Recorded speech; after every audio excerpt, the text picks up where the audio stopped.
Hey Blender users, it's Mike. I'm going to be showing you guys how to make just a rough gun handle today that you can put on almost any gun that you'd like. I'm not going to create the barrel or anything, just so you can add it to your own gun. So let's go ahead and get started. I'm just going to adjust my viewing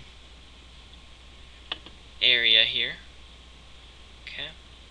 I hit T to toggle this little menu over here. I don't want it on the screen. And I hit 1 to enter front view. Okay. First thing I'm going to do is I'm going to go ahead and add a modifier to this. I'm going to add the subdivision surface modifier. Now what this does is it just rounds all the edges. See, this edge up here is rounded. If you add a whole bunch of subdivisions, it's going to get it closer to the way your outline is, the parameters of your object, but it's still going to round those corners. Okay, we don't want those yet. Okay, we're going to go like this in a front view, and we are going to hit A to deselect all, Z to enter wireframe mode, B for box selecting. We're going to select these top vertices up here.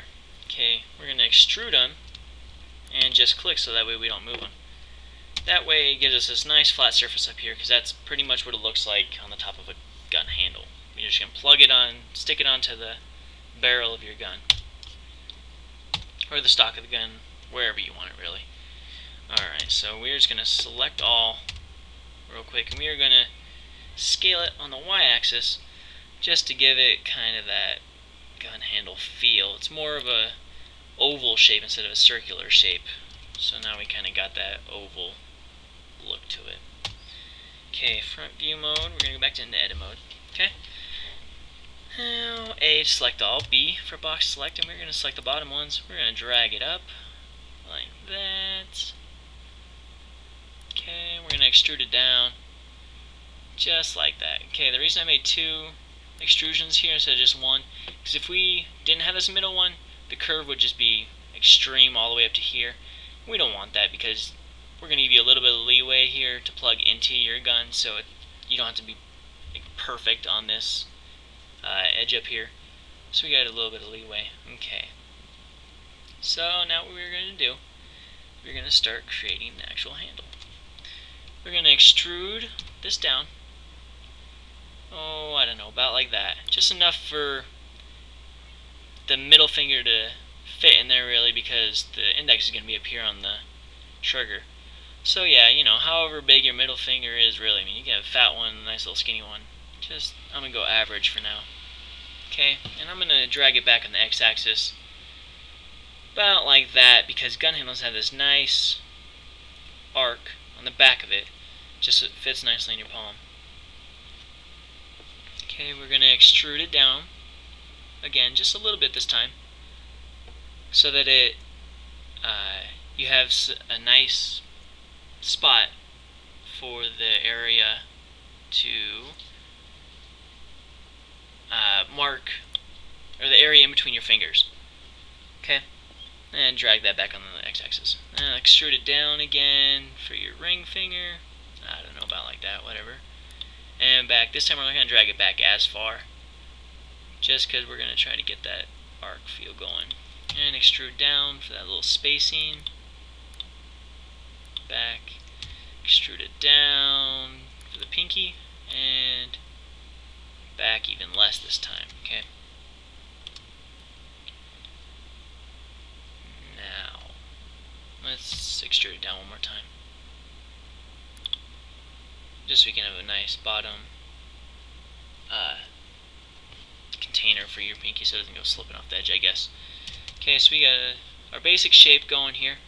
The bottom is rounded enough for the moment.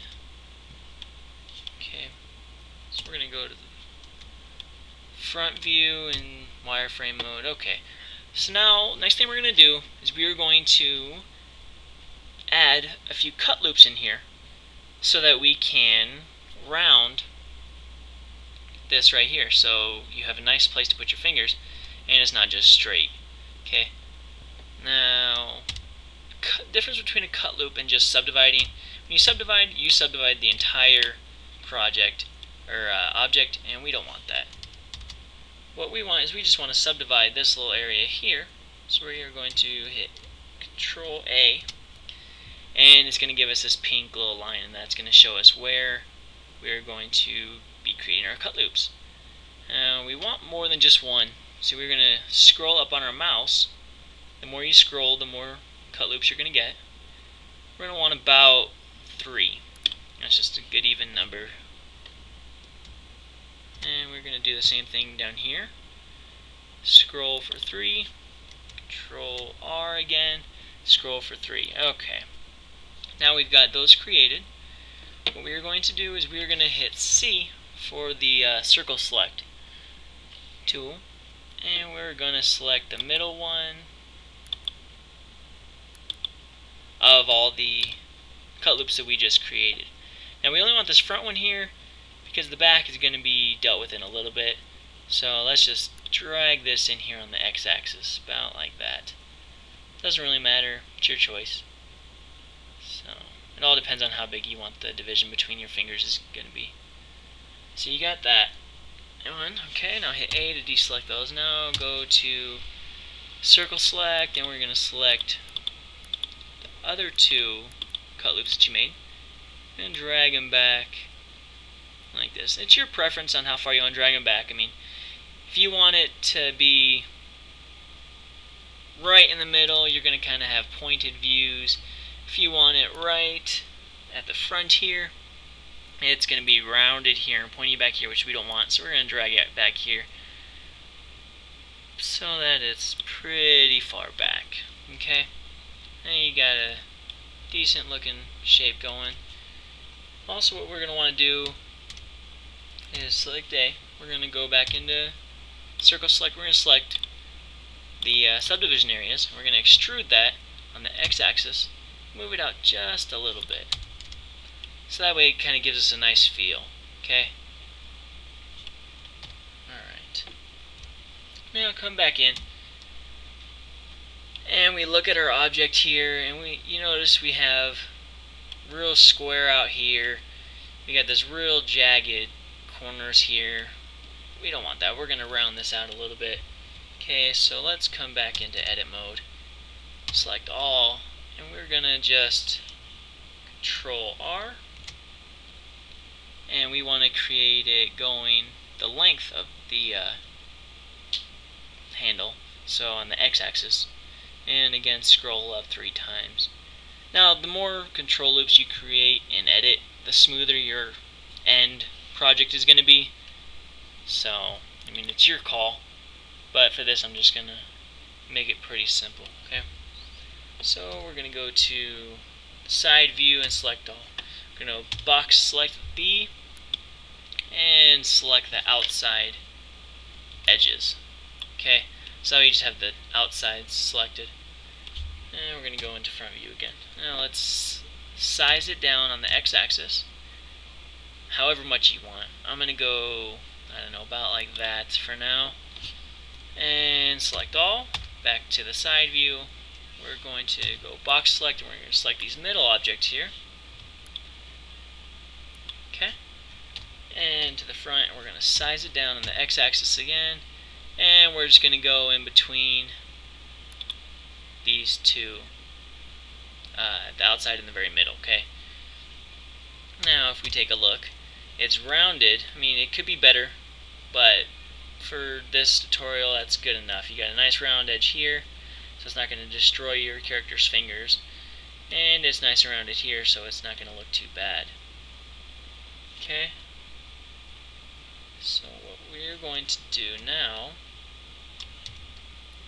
we just select all and subdivide. It's going to make it look, oops, no, that's not what I wanted.